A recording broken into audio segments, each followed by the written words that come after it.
I'm Larry Menti. Welcome back to Jersey Matters. If you watched Jersey Matters a couple of weeks ago, we told you the awful story of a young adult named Parker Drake who was lured by some alleged friends to jump in the freezing cold water off the New Jersey shore.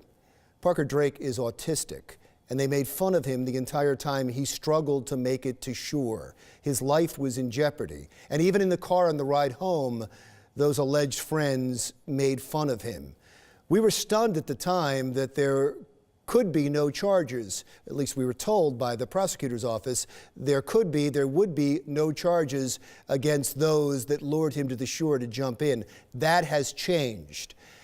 And with that, we want to introduce Lisa Krenkel from the law firm Krenkel & Krenkel, who is an attorney assisting Parker Drake and his family. Thank you so much for being here. I understand from what I've read in the Asbury Park Press, you are also doing your work pro bono. That's correct, Larry. And that's just wonderful. What did I leave out in that story that's important? I think that covers it, Larry. There are pending charges as far as I'm aware of. There are charges pending in the Manasquan Municipal Court. It is a misdemeanor charge that's pending. They are allegations at this point. The defendants are entitled to a trial, and they are, of course, innocent until proven guilty. No, I get that, but the videotape is damning in this case, I would think. It shows them doing it. It shows him jumping in. It shows him struggling. It is just an awful story, and the videotape is just as awful. I guess my question is, are the laws sufficient for a case like this? It seems like a clear-cut case of reckless endangerment or endangerment of a life, and that is a misdemeanor in the state of New Jersey?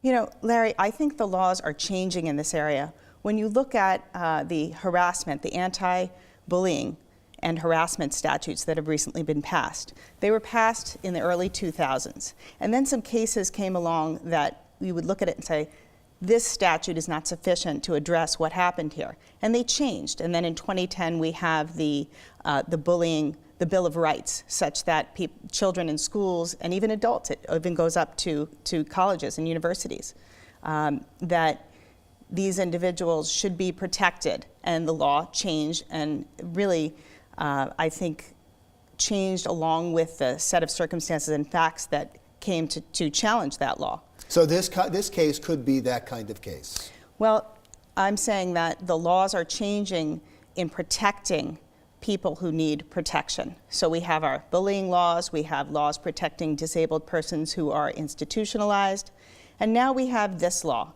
It is on the books, as it were. It's a law that's been passed to protect those who cannot protect themselves, that is, those who are unable to care for themselves because of a mental disease or defect.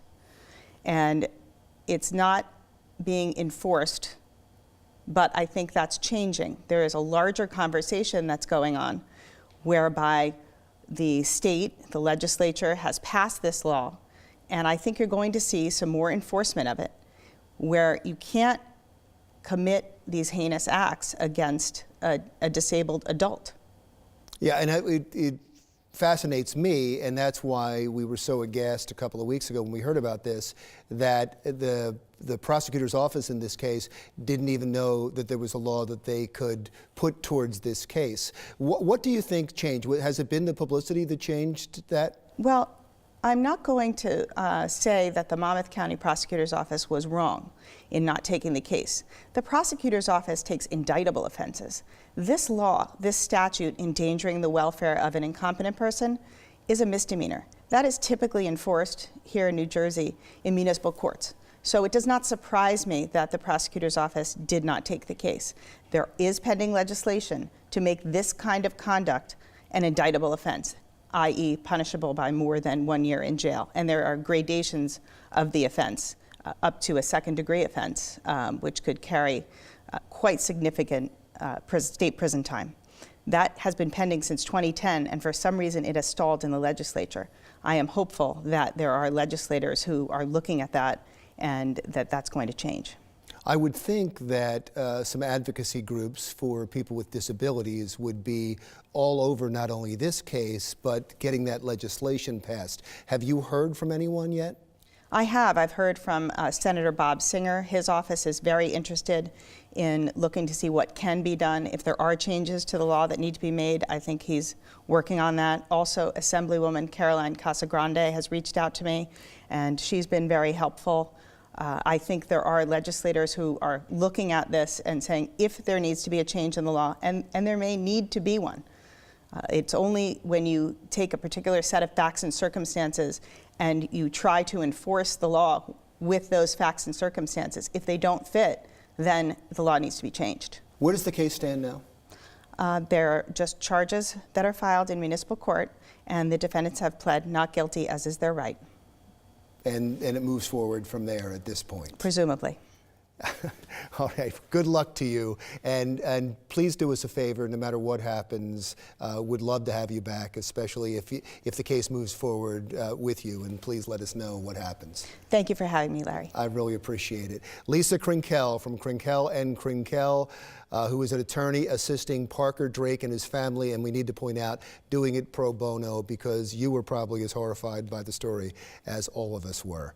Jersey Matters continues in just a moment.